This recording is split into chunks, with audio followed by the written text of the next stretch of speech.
स्त्री का धर्म ये है। अरे धर्म तो सबका एक है, स्त्री पुरुष हो, नपुंसक हो, गधा हो, कुत्ता हो, बिल्ली हो, जीवात्मा है बस एक बात। तो सभी आत्मा है, वो स्त्री बॉडी मिल गई, उससे क्या खास फर्क पड़ गया? कौन सी चीज ऐसी है स्त्री में जो पुरुष में नहीं है? वही मन है, वही बुद्धि है, वही इंद्रियां है, वही इच्छाएं हैं, वही काम, वही क्रोध, वही लोभ, वही मोह। क्या बात है, एक बॉडी की बनावट बदल दिया तो उससे क्या फर्क पड़ जाएगा धर्म में? प्रेम की यूनिवर्सिटी में टॉप करने वाली गोपियों से भगवान कहते हैं तज्जातमाचिरम गोष्ठम। अब तुम लोगों ने सीन देख लिया, देखो कैसे फूल खिले हैं और चांदनी खिली है और सुंदर हवा आ रही है, जमुना बह रही है वगैरह वगैरह। अब तुम लोग फौरन चली जाओ, एक्टिंग शुरू हो गई। आखिर में परलोक का डर दिखाया ठाकुर जी ने। जब संसार की भीति को, संसार के भय को नहीं रियलाइज किया गोपियों ने, तो उन्होंने कहा देखो ऐसा है कि भर्तुशुश्रूषणम स्त्रीणाम परौ धर्मो हिमालया। स्त्रियों का धर्म है पर धर्म, अलौकिक धर्म बता दिया। पर धर्म कहना फिजिकल धर्म को, वर्णाश्रम धर्म को। अरे वर्णाश्रम धर्म से क्या मिलना जुलना है? यशा श्रियामेव परिश्रम परो वर्णाश्रमाचार तपश्रुतादिषु। भागवती कहती है क्या मिलेगा?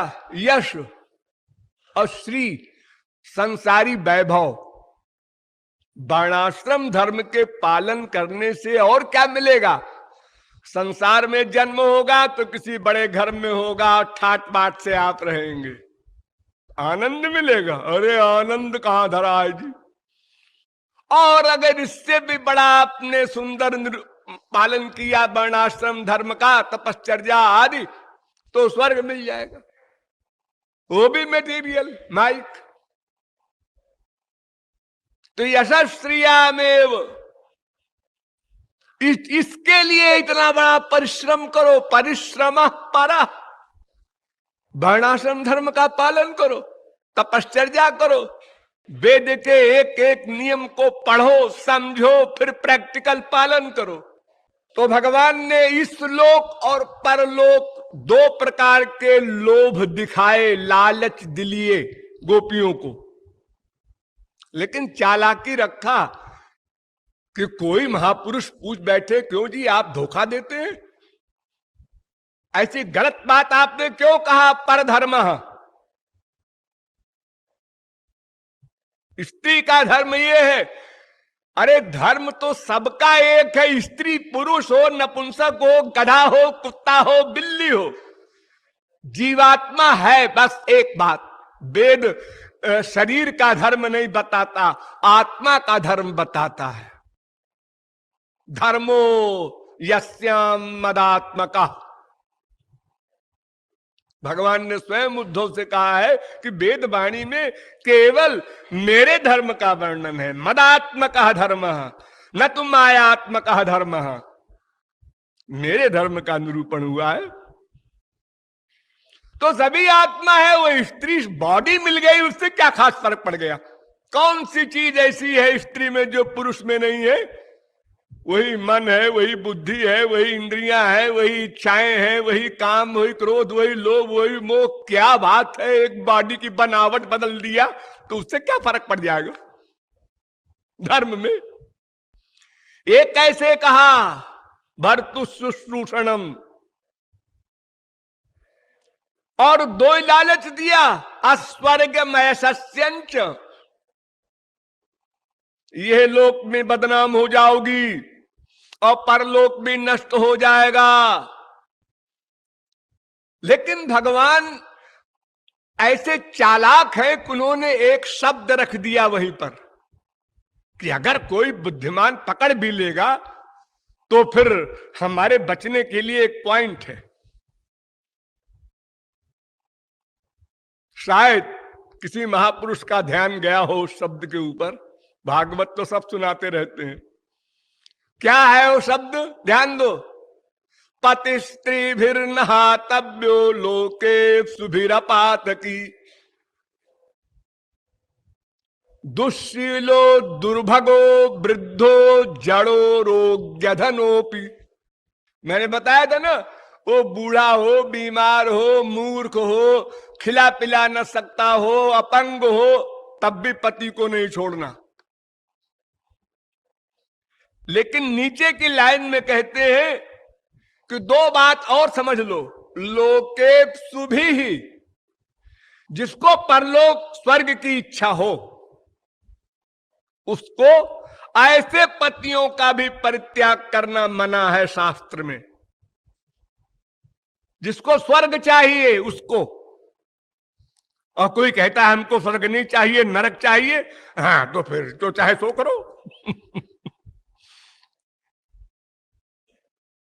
और दूसरी बात कि वो पति पातकी न हो, ये पॉइंट है मेन। अपातकी,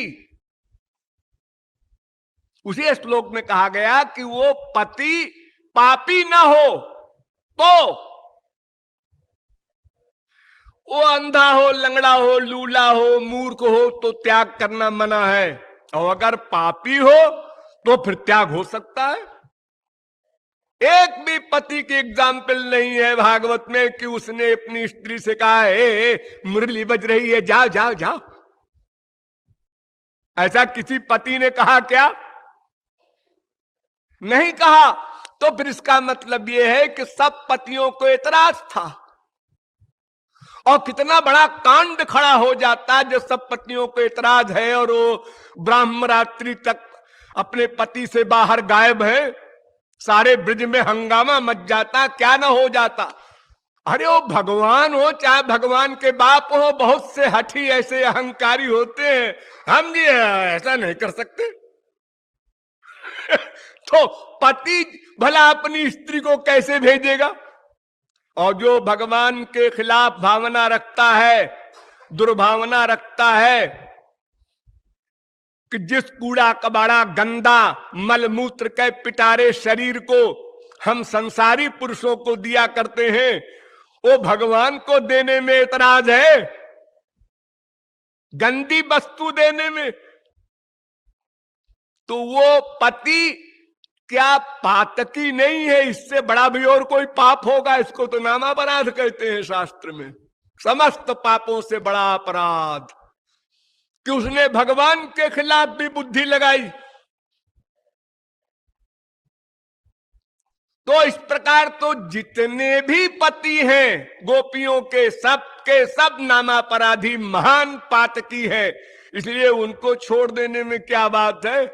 ये बात गोपियों ने कही नहीं, मैं कह रहा हूं। जब भगवान कह रहे हैं कि पातकी पति ना हो, निष्पाप हो, तो उसको नहीं छोड़ना चाहिए। लेकिन महाराज हमारे तो हम लोगों के सबके पति पापी हैं, क्योंकि वो तो हमको कभी ना आने देते।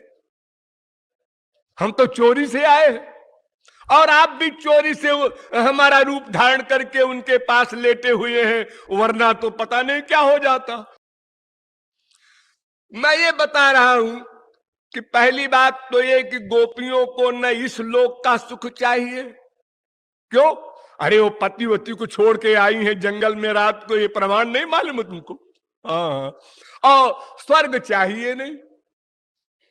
जो 4 प्रकार की मुक्ति ठुकरा चुकी हैं, जो स्वयं वेद की ऋचाएं हैं, 3rd क्लास की गोपियां, वो स्वर्ग क्या चाहेंगी भला?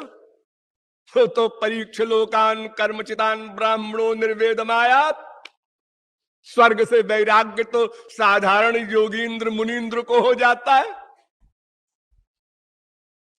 तो स्वर्ग भी नहीं चाहिए, संसार का सुख भी नहीं चाहिए, और उनका पति पातकी भी है। और फिर भी श्री कृष्ण बोले जा रहे हैं जाओ जाओ जाओ। अरे तुम जो उपदेश दे रहे हो महाराज, उसके अनुसार ही हम उस पर लागू नहीं होते, क्योंकि तुम 3 ही पॉइंट देते हो।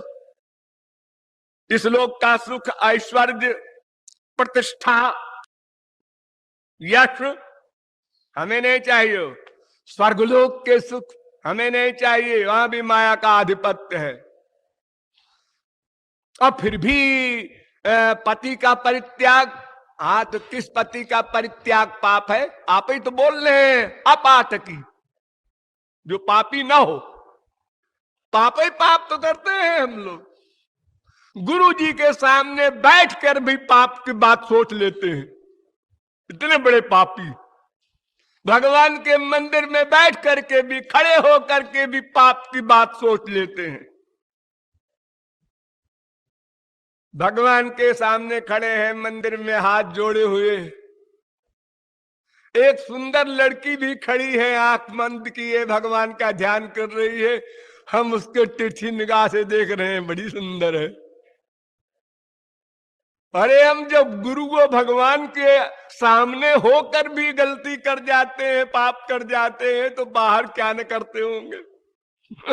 तो बिना पाप का कौन हो सकता है, बिना भगवत प्राप्ति किए। फिर अनंत जन्मों के संचित पाप अलग, वर्तमान जन्म के अलग।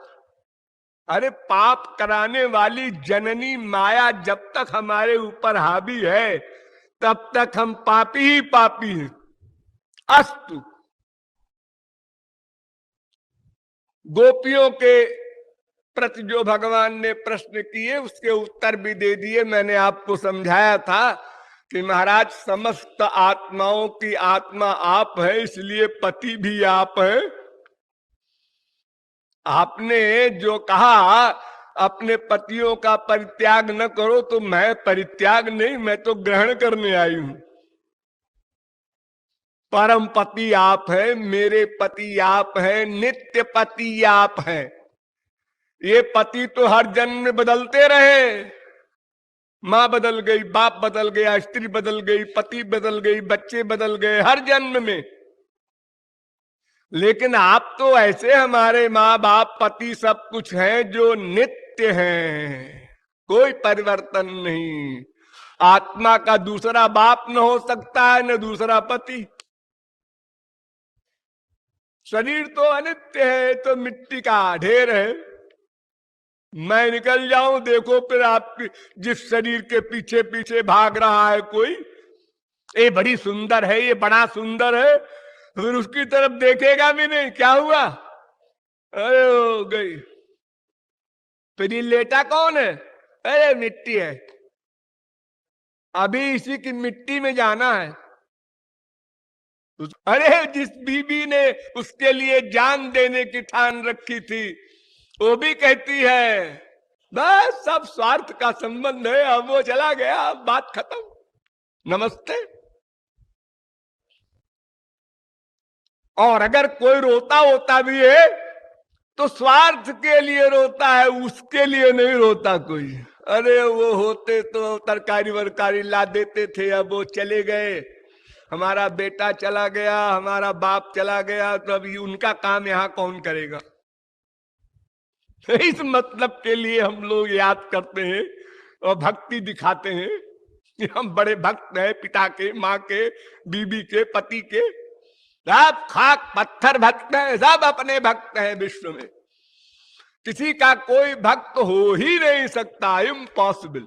नवारे सर्वस्व कामाय सर्वम प्रियम भवत्यात्मनस्तु कामाय सर्वम प्रियम भवति। तो महाराज इस प्रकार से तो आप ही समस्त आत्माओं की आत्मा है, और इसलिए हम आपके पास आए हैं। ये हमारा आना गलत नहीं है।